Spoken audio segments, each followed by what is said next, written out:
Heather and I grew up in the countryside, and the end of the year annual event was the agricultural show. We loved it. Huge horses, cart horses, beautiful sheep. My favourite were always these beautiful, massive bulls.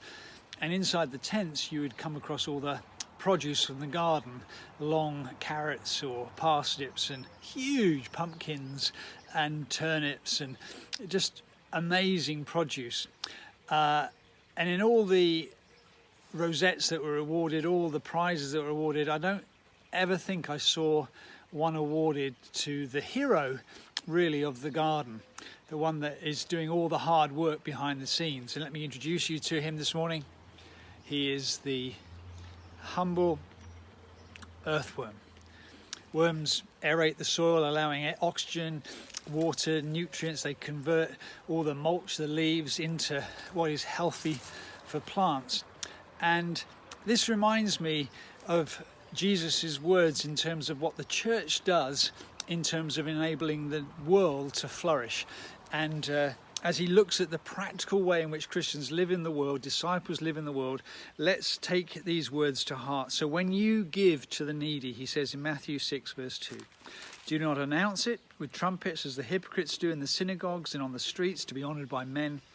I tell you the truth, they have received their reward in full. But when you give to the needy, do not let your left hand know what your right hand is doing, so that your giving may be in secret. Then your Father who sees what is done in secret will reward you.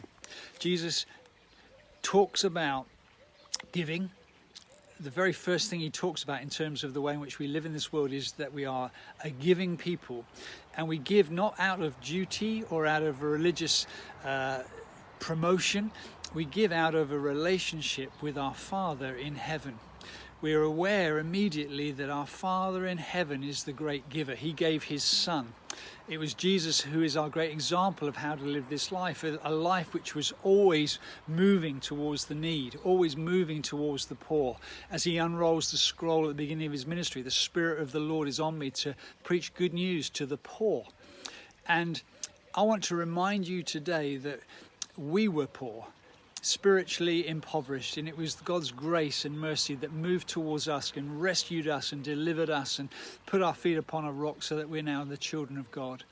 And as the nation will emerge out of COVID-19 with so much need, there's going to be so many more poor, so many more needy.